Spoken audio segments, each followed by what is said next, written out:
Ladies and gentlemen, welcome back to another episode of John Street Hockey.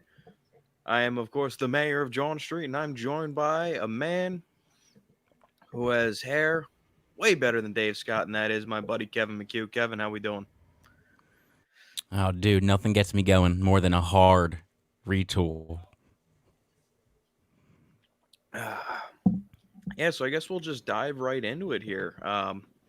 So obviously, yesterday there was a press conference with, I guess you'd call him the CEO of the Flyers, Dave Scott, and general manager Chuck Fletcher. And it was kind of like I guess their version of State of the Union, kind of like the midway through the season. Hey, we suck. We know we suck. We're sorry that we suck.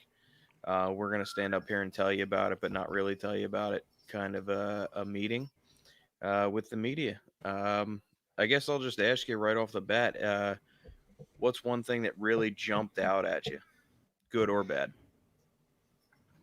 Actually, give me one good and one bad.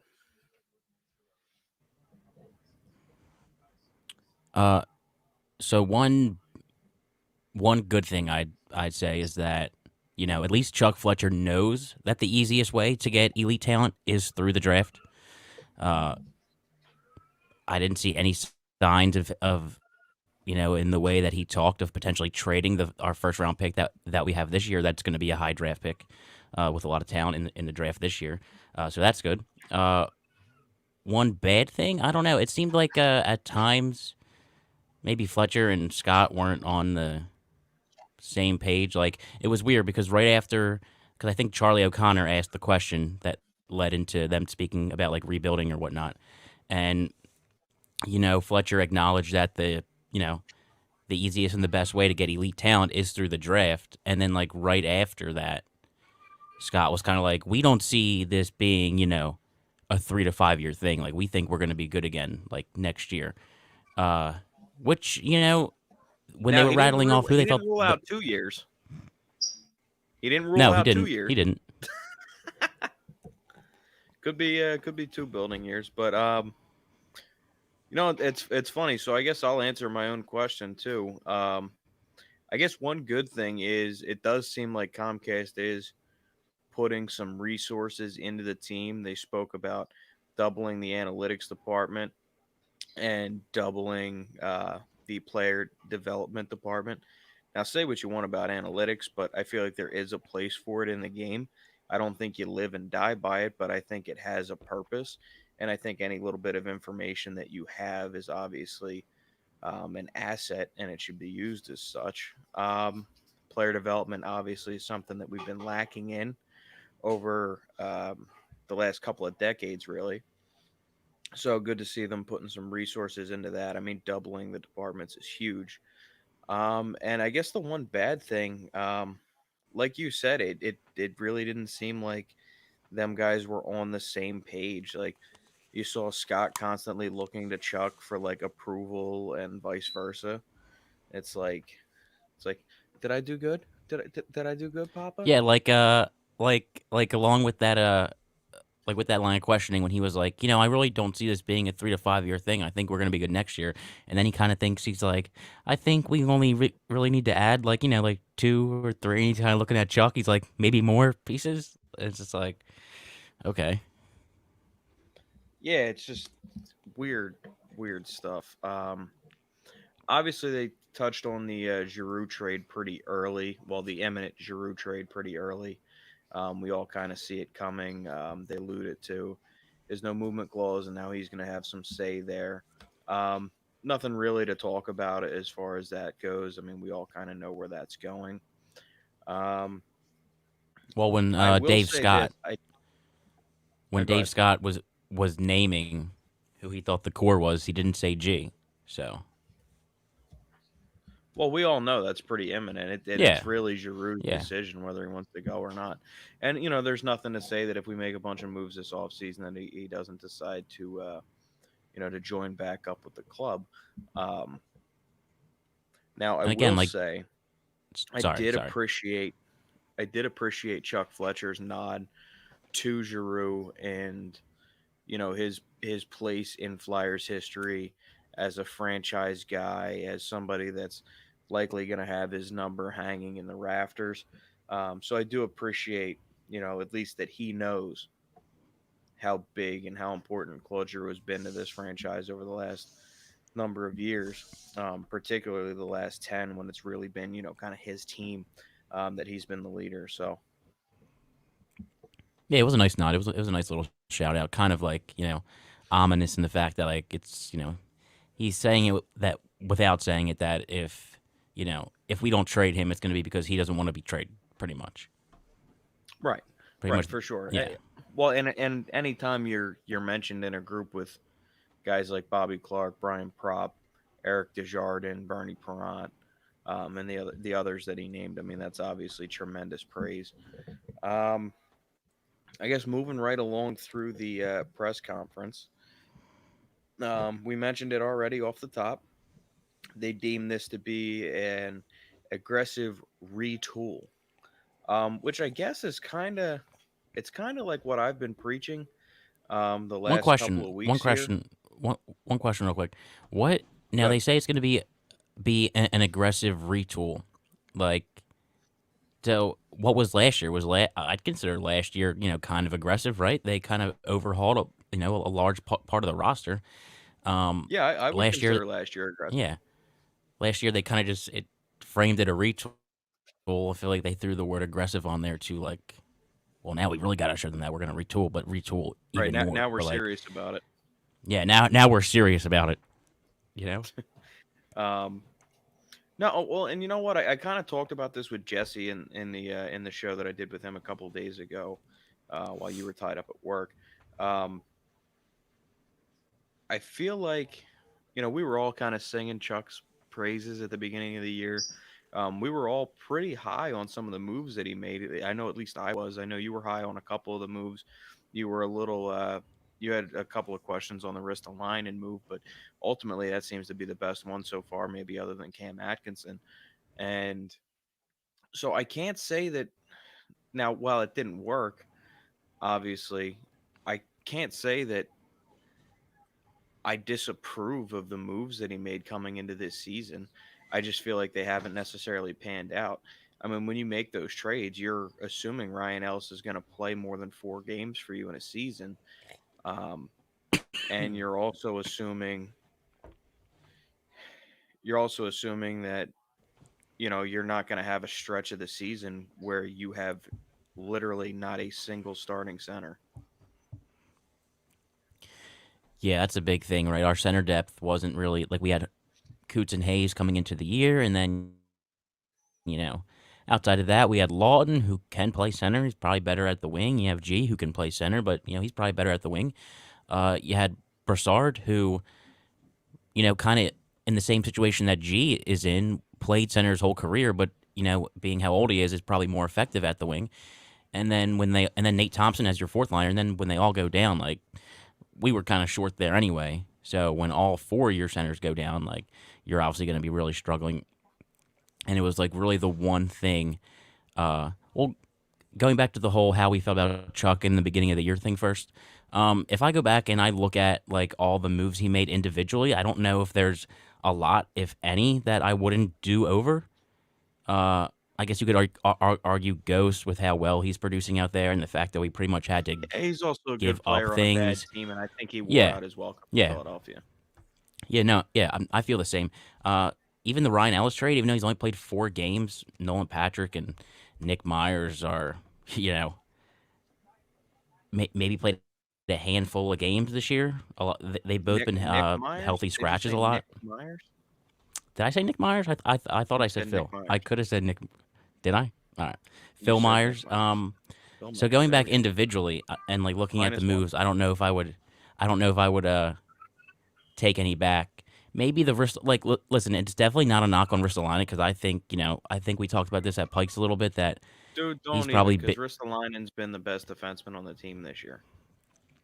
well, right, but in a similar situation with G, like G's been the best offensive player, but we were saying coming into the season with if he's your best player, you're not going to be that good. Well, it's kind of the same Well, thing no, with well, yeah, Ristolainen I being agree the with best that, but you defenseman. can't knock Risto for being the best defenseman. Like I'm not I'm knocking not saying that he Risto. overperformed what we were expecting from him, but he's definitely doing what we expected him to do, and he may have even outperformed it a little bit. And honestly, I think he's a guy that I'd like to see them re-sign. I think that's going to be a priority for them in the offseason is re-sign and rest the line. I definitely wouldn't be opposed to re-signing him. As you know, if it's I don't want to pay him the 5.5 that he's making now. Well, I think that's kind of what he merits, though. Does he though? I don't know. I thought like he don't get me He's wrong. a He's guy, been he's a good. guy Like that I'm can not anchor knocking your on him. second pair. See, I He's a see guy him that more can as like anchor your second pair. He's ideal. Like he is exactly what you hoped that Sanheim would be. Not necessarily in terms of play style, but in I terms think of Sanheim. I what think he Sanheim and brings. I think Risto. he's I think Sanheim and Risto are both more fours than threes. Like I'd rather have Ristolainen over Sanheim for sure. I can tell you that. Like if I had to choose to bring one I'm just back, like saying, yeah, I'd rather ideally, bring back Risto. the perfect version of Travis Sanheim can anchor a second pair, and I think Ristolainen can do that. Ideally, with a player paired with him that's maybe a little bit more offensive, while he kind of holds down the D zone. Um, but enough about Ristolainen. We kind of you get where we're going with this. We were Yeah, I all wasn't kind of knocking him. I high do on the think he's moves. been pretty damn good this year. Right.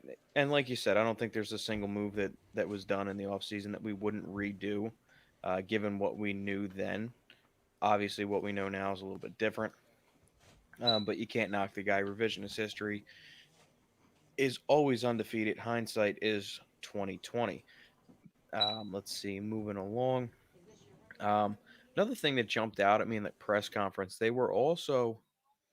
It seemed they were very high on.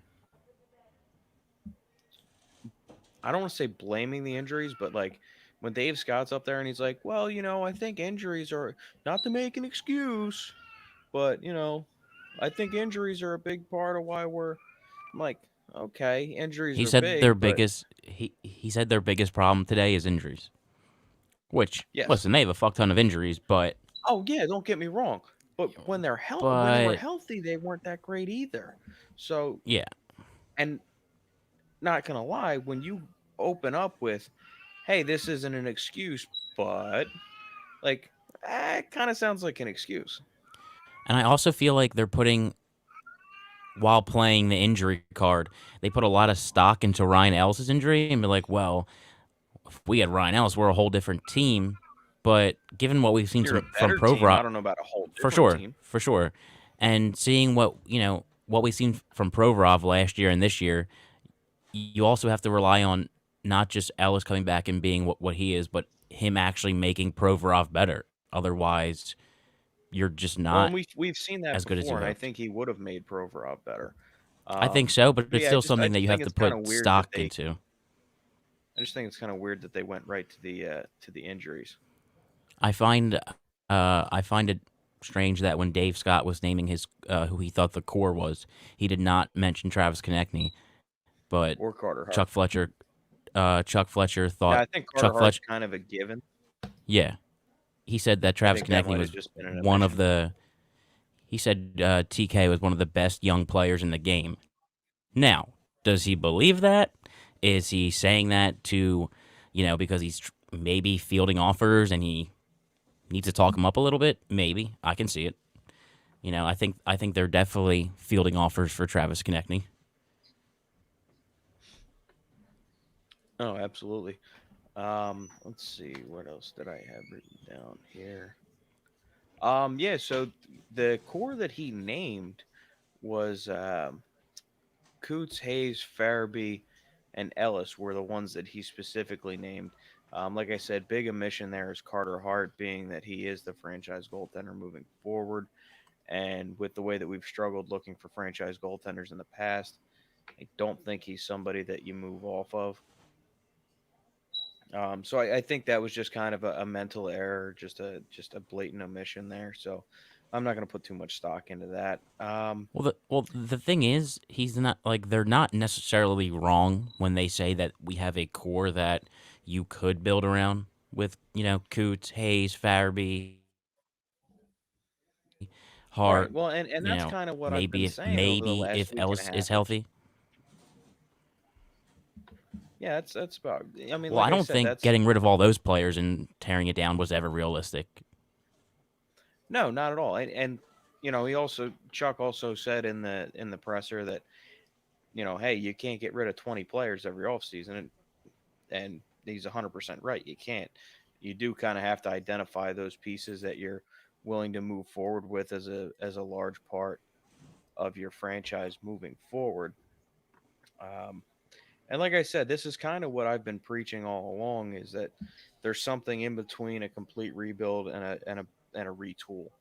And I think what they're calling an aggressive retool is it's pretty much what I was alluding to. You kind of pick your core guys and you build around them. You move on from some older pieces and some guys that are looking that are probably in need of a new spot. Yeah, I don't see it as being a one year fix though. I think you're well. Right. He didn't say 2 years.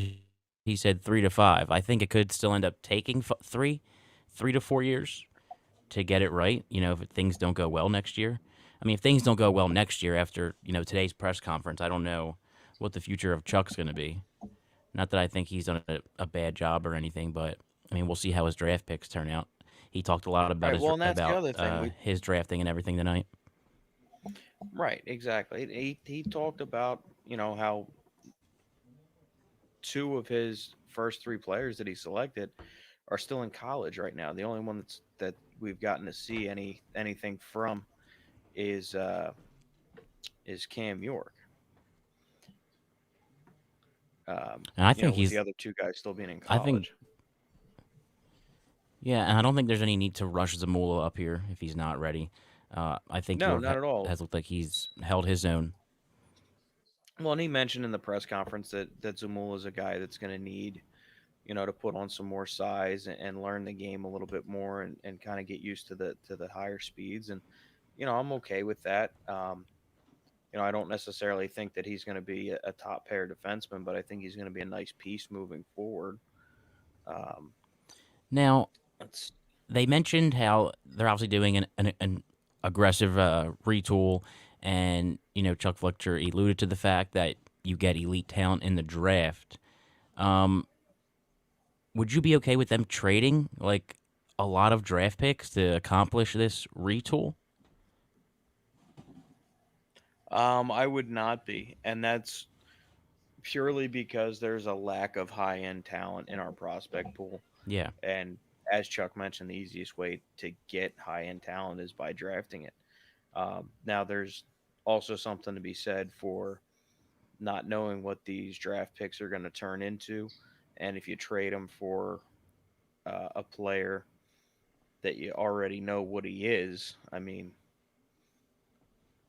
there's something to be said for that. But purely based on where the franchise is at right now, I think the move is to hold on to your draft picks, acquire some more assets. Now, if you are able to obtain some more draft picks by moving on from guys like Claude Giroux and Travis Konechny and these guys, then and you want to package those picks up to make some veteran acquisitions, hey, I'm all in. Yeah, But especially we can't considering move that on from all of our draft picks. no, especially well considering next year's draft, we already don't have our second round pick. That was part of the Bristow deal. I think we can get a first, a second, and then either a player or a prospect for G. If they wanted to go that route, if that's something that they felt like they wanted to do, um, I think we can get a second to third round pick for any one of our other UAs coming up. So I think the opportunity to get back some of those draft picks this year at the deadline are pretty good. And then whether or not they want to use them for trades or just draft with them and, buy out guys like JVR to give yourself some more, a little more cap room. Dave Scott said that the check is blank for Chuck Fletcher, even though we are in a capped league. I think that was more in reference to to the resources and like I alluded to earlier, the doubling of the analytics department, player development. I think that's kind of where the blank check comes into play. Um, but I think it also, says, hey, look, we're going to spend to the cap, and we're really going to try and bring something to Philadelphia. And I will give Dave Scott credit that he did at least acknowledge that this team has been abysmal and that the fans deserve better. Um, that might just be whispering sweet nothings into our ears at this point. Well, things are bad when Dave Scott has to show up at the press conference as well, and it's not just Chuck. Because I don't think Dave Scott was there for last year's. Whoever the fuck let Dave Scott go on live television with that hair needs to be fired. Yo, I swear, Charlie O'Connor asked him a question about. He was like, it was like 3 of the last 4 years have been between uh, disappointing and a disaster. He's like, do you guys think that maybe it's time to like maybe tear this thing down? And Dave Scott, like Chuck Fletcher answered the question, but Dave Scott was just staring him and grilling him like the whole time Chuck was answering. Well, yeah, and that kind of ties into what I had brought up over the last few weeks as well. That I kind of feel like a lot of this, the agenda, I don't want to say agenda, but like a lot of the moves are motivated by management outside of Chuck Fletcher, trying to make trying to make big splashes and get people interested and sell tickets, especially coming out of the pandemic when they lost so much money.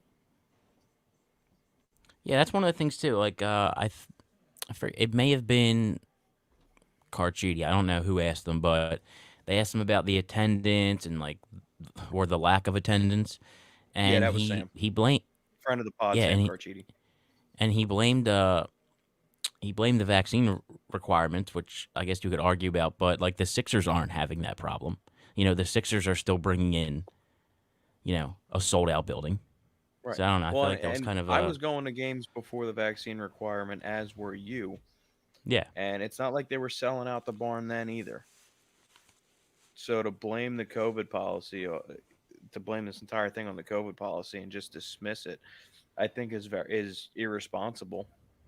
And quite honestly, I think it's a cop out. Not it definitely felt like a cop out. It was one of those things that he doesn't want to put all the blame on the team play, but that's really all it is. Like people would go see the games if the product on the ice wasn't so abysmal, and I understand that there is a lot of injuries, but last year didn't go well either, and there wasn't a ton of injuries last year. You know, when you're talking about this core of players to build around, this is one thing I'll mention. And they were talking about it, how they think we have a nice core of players. Uh, like, what are they like? Are they basing that off of 9 games 2 years ago that we won in a row? Like, other than those 9 games in a row that we won 2 years ago, like, what sort of what's playing into the mindset that like we can build a Stanley Cup competitor around this core of players? Absolutely. Our good buddy over on YouTube, Matt Rementer, always checking in. Always appreciate you checking in, Matt. Says that oddly enough, he alluded that the Sixers were struggling with the COVID stuff, which we all know they Yeah, are it was a not. cop out. Yeah, clearly, especially on a night like tonight when LeBron James is coming to town and Joel Embiid has been playing lights out. Like they're Oh not yeah, struggling with yeah. attendance You think because you there's think they're a not half sold out decent tonight? product. I Oh, mean, the there's no Sixers way they're also not. have a MVP, level superstar on their team. That's Correct. genuinely fun to come out and watch. Flyers don't have that. I mean, the player that's closest to that is Carter Hart, and it's like as a goalie, Right, it's and you're not the not same. even you're not when you buy that ticket, you're not guaranteed to see that player either. But seriously, like that was one thing that was going through my head when they were talking about the courts. Like, and obviously I like Coots, I like Hayes, I got his jersey. Like I like Farabee, I like these players, but like when I think about what could be the motivation to think this core can win a Stanley Cup, I'm like, They won 9 games in a row 2 years ago, and that's like it. That's like really it. Correct. Now moving along here, um, they were also asked about the coaching situation, um, whether they were going to stick with Yo, move on, keep their options open. And Chuck pretty much dismissed it, said, "Hey, look, I'm not going to address that until the off season. We have tons of options. In the meantime, we've been very Scott and Chuck both said that they are very proud of Mike Yo, and they continue to emphasize that, well, Mike's been dealt a bad hand. And yes, Mike has been dealt a bad hand, but there's also some decisions that Mike Yo's making that I'm scratching my head about as well." Yeah. He's definitely in a tough spot, and he kind of has his hands tied in terms of who we can roll out there. I mean, they're essentially an almost an AHL team at this point. So I mean, obviously the little things like the PK and the power play haven't been that good 12 recently. players currently on the So you active can put that. roster that were on the Phantoms roster to start the year. Yeah. I mean, that tells you Yeah. everything you need to But know. right, but also at the same time, they lost 10 games in a row before that. This is only for the last 13 games. Like they've already been on a 10-game lose streak. And Chuck Fletcher brought up, oh, well, on November 20th, our win percentage was 650. It's like, yeah, that was November 20th. You haven't won a game in the new year yet. Right. They're the Now, only team to not win a game in the new year. Chuck's also saying that under Yo, he's noticed that the defense has improved, at least a little bit. We're not giving up as many goals, and but we're just not getting the offensive production, and we're still making some boneheaded mistakes. And now I'll agree to that. The defense has definitely looked better, and the offense is definitely struggling. So there is some improvement. Um, but I also think you can kind of attribute that to some of these younger guys coming up, and there's not really a book on them yet. Yeah, and you know, listen, we're missing Ryan Ellis, but we still have Provorov, Sanheim, and Ristolainen. And while none of them are amazing, they're all pretty decent They're enough to NHL like, caliber players. yeah, they're all decent enough to like get their shit together a little bit and like play some good defense, like the three of them at least. It's not like our defense is all AHL No, not at all. and Justin And Braun. Cam York has shown to be Yeah. everything that we could have wanted from him. Um, Let me see if I had anything. let's see. They did also allude, speaking of the younger players coming up, they also alluded to all the young players that have been called up and how they're playing in some bigger roles right now due to injury, and we're getting a chance to kind of look at them and hopefully that some of these young guys that are getting a chance to play now in the NHL level are going to be homegrown answers to some of these problems that we have. I don't know how many of these guys are going to be those answers. There's a couple of guys that I think are NHL caliber players, but at the end of the day, Chuck addressed it and he said, "Hey, look, we need top end talent." And I don't necessarily think that any of these guys that are getting called up are necessarily top end talent. No, well, at this point, our stock has to be in Chuck Fletcher's draft picks that he made over the last few years. We've kind of seen the Hextall picks starting to come up and or not come up. Morgan Frost is here now, and he hasn't looked, in, he hasn't really impressed anybody. But for a guy that young, I'm not ready to just throw it away at No, all not at all. by And by, they by did any just means. bring in another assistant coach in. Let me see. They did just bring in Yeah, I thought it another was John assistant Tortorella. coach. I got the update. No, And no, it, it was it looked like John Torchetti. Tortorella. Yeah, Torchetti. it's Torchetti, John John Torchetti, Torchetti. who I've actually heard great things about. And supposedly he's really good with player development, which is definitely going to come in handy with a lot of these younger guys getting some playing time. Listen, if Um, they're going to invest more money into player development and they're going to draft carefully, they're not just going to carelessly throw away draft picks. I'm all for it. Uh, so far, like I said, I like Cam York. So far, Fletcher's drafting is looking okay. Uh, what we've seen of Wisdom and Forster when they were able to play in the AHL when their leagues were canceled, very promising. So we'll see. Like I'm not ready to totally say Chuck can't draft talent, which I think you can. If you draft well, you can try to retool and get elite talent if you draft well. Which Ron Hextall, I don't know. We could argue about whether he did or didn't. yeah, I mean, obviously, there's definitely some questions about Hextall's drafting.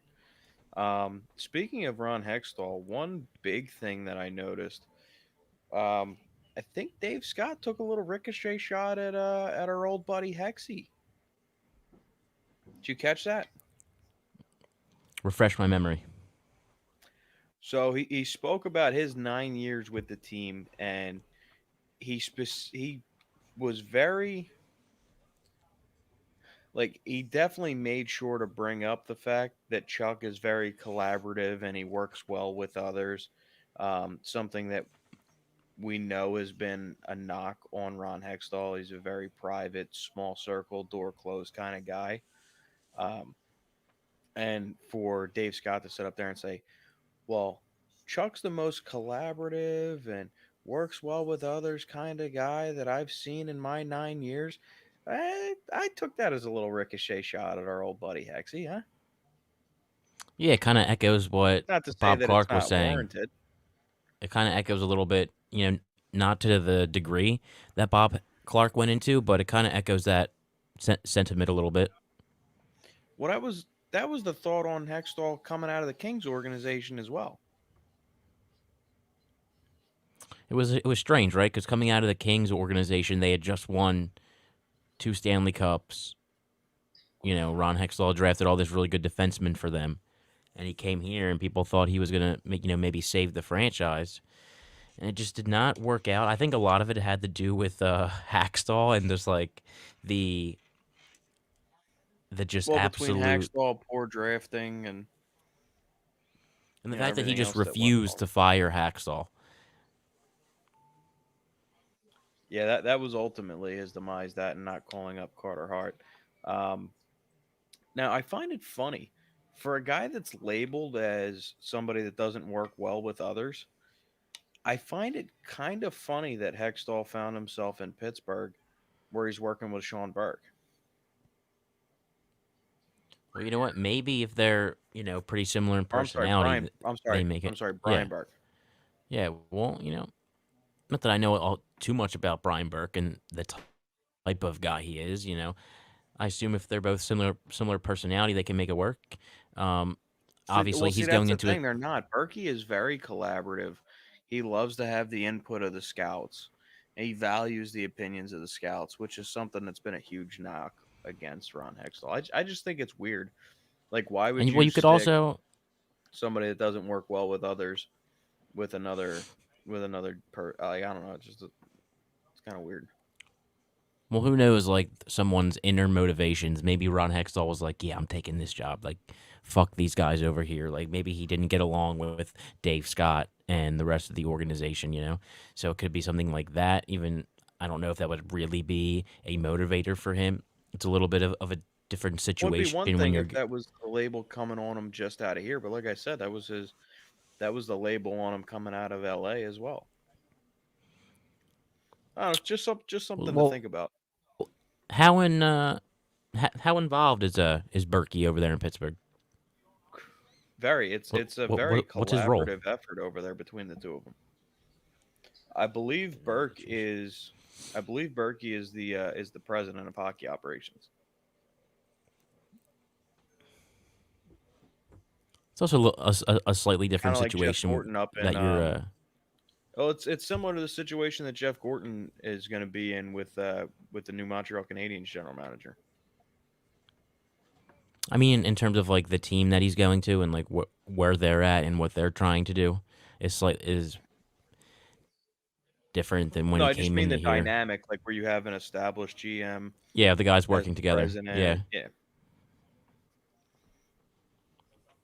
I guess they make it Chip. work. I don't know.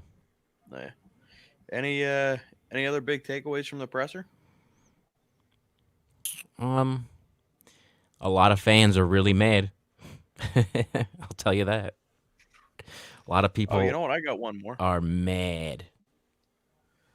So Dave Scott made sure to emphasize that he wants to establish this family culture and that he feels like that never really went away and that it's always going to be a part of the Flyers organization, this and that. And I just think that's spitting in the fans' face. We clearly see that it's different. Like, we can clearly see from our seats that this is not a family run organization anymore. This is clearly an asset to a corporation. That's what the Flyers are. They're just another investment in Comcast's portfolio. Let me tell you something, Sean. Let me tell you something real quick. Been watching the Flyers my entire life, and at this point in time, in no way, shape, or form, from the way things are going on the ice to just the way they run their business, does this even feel like the same franchise? I've had season tickets for like 5, 6 years now, and they haven't been very good over that point in time. And I've still continued to get these season tickets. This is our last year. We've canceled them, so they charge us.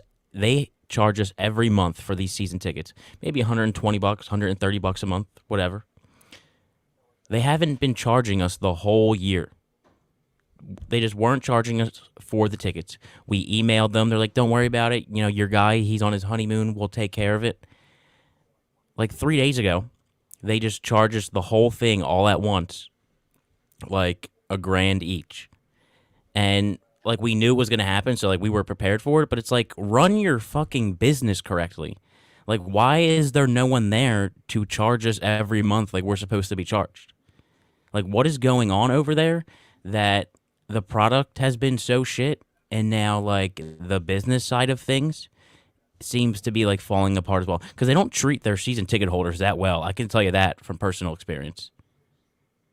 No, and they try to roll out this Inside Edge program and make it seem like you're getting all this and that, and it's just another gimmick to try and sell tickets.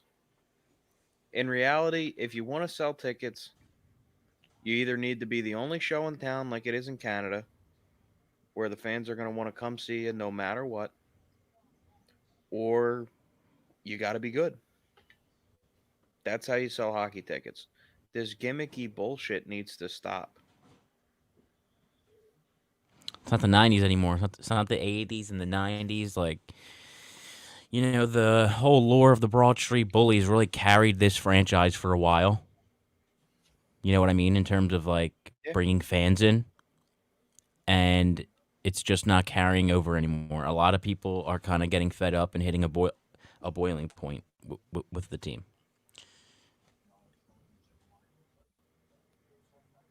That's all I got. that's all you got. That's all I fucking got. I've wanted to rant about the whole season ticket thing like for like days now. Uh, They didn't have well, we do any have a ticket agents at one point, John. We tried to email people and like talk about our whole ticket situation, and at one point there were no ticket agents. They didn't have any. and now you're stuck holding the bag. Thank God you guys were prepared for it. Well, we canceled them. We canceled them for the rest of the year, and we're not getting them next year. And if they want to come out and be fucking good next year and make me look like an idiot, I'd be nothing would make me happier. For sure. Um, oh, did you notice at the beginning of the press conference how they shoehorned the Yandel Iron Man streak in there, just as Yeah, like, yeah, I oh, did. here's a feel good story to make you feel warm and fuzzy. Now we're Yeah, gonna rip yeah. fucking hearts out. And then Dave Scott goes, "Yeah, about Jerry Mayhew last night too. That was a bright spot." Yeah, you're pointing to Jerry Mayhew as a bright spot on your team. Dude, Dave Scott has no idea who the fuck Jerry Mayhew is. Somebody was holding up a cue card in the back of the room that said, "Talk about Jerry Mayhew." What do you think, Chuck? Maybe two, three? I don't know. Maybe more moves? Yeah, like the way they just kept looking back and forth at each other for improvement, or for approval. Just I don't know. That threw me off. Um, there's one game left this week. It is Saturday, 1 o'clock game, little matinee against the Los Angeles You can Kings. come in. Um, I will be doing a live event with our good friends from Old City Sports on the Flyers Alley podcast. Now I know there's a little bit of snow coming in, but the show must go on. Saturday, 1 o'clock in Aston, Pennsylvania, at the Iceworks facility. We're doing a live show, pregame, postgame. Myself, Frankie James, Jesse Bell, and Cameron from Fly Guys podcast. We're all going to be on Flyers Alley talking about the game, breaking everything down for you, drinking beers, giving stuff away as always. It's going to be a fun time. So if you're not doing anything Saturday, looking for a snow party, come on out to the Iceworks facility in Aston, PA. You got anything on that game against the Kings? The Flyers will be going for, or is there a game between now and then? There is not. The Flyers will be going for their 14th consecutive loss, trying to add on to the franchise record in proud fashion. I say, why not continue to make history? You know, um, no, but Yeah, maybe they the can Kings tie are okay. the Yeah. franchise lossless streak of 35 with losses. That'd be great. Well, we'll definitely get the first overall pick then, Yeah. or Um. we'd probably get fucked in the lottery. Yeah. Dude, the lottery is so fucking stupid. Just so Yeah. stupid. And I'll continue to hammer home that the lottery is stupid. Just Uh, draft where you finish. It doesn't stop teams from trying to lose. Like teams are okay with trying to lose and maybe getting fucked and losing out on that pick, but I don't know. Not that I think a lot of teams lose on purpose anyway, unless you're like the Arizona Coyotes, who, like, what the hell are you even? Are you even an NHL franchise? Do you have a home? Where's your home? Can you go to your home? Are the lights on? Well, the lights are on. They did pay the power bill this week, so I'll tell you, when I listened to you and Jesse talking, I was extremely disappointed to find out that Phil Kessel doesn't actually love hot dogs. yeah, it was kind of a heartbreaker, Oh, it crushed me. soul crushing. Um, That's about all I got. yeah, I don't I really don't know have about a you. whole lot We else. can wrap this up. We can wrap it up. Yeah. You got any final thoughts? Uh, I'm going to continue to keep diving into the upcoming draft. So whenever you're ready to do an episode on that, I know it's still early. We still have a lot more games left, but it's one of the things I think we can like use to get ourselves through the rest of this year. Because we're going to have a high draft pick. We're going to. So For sure. probably best is to start looking Um, into that. yeah, we can definitely start diving into some draft content. Like you said, that's really all we got left to look forward to. So might as well And dive maybe in with and both whatever feet. moves I guess they make. Absolutely. Oh, we got the trade deadline coming up too. That'll be a little bit Yeah. exciting. Because there's not really anyone coming up from the minors with all these injuries that you're like excited to see other than Cam York. So it's kind of like Well, they did bring up my and buddy Isaac Ratcliffe to the taxi squad, so that's good. poor poor Wade Allison, dude. I feel so bad for him. Dude just cannot stop hurting himself. Yeah. Getting At hurt. this point, oh, you know what? That is one other thing I wanted to touch on. They did kind of allude to the how some of these injured guys may be getting shut down for the rest of the year, I talked about that with Jesse. I think it's probably the best course of action for the franchise. Try and guarantee these guys are going to be healthy next year. No need to force them back on the ice. It's not like we're playing for anything at this point other than pride. especially when if you're doing this hard retool, you're going to be relying on Hayes and Coots so Hayes, much. You know, they're Couturier, your top two Ellis. centers. Yeah, so might as well. I mean, Chuck, you know, he guaranteed that they weren't career, threatening injuries, which I think he was more alluding to Ryan Ellis when he said that, more so than Coots and Hayes, I think. So we'll see, man.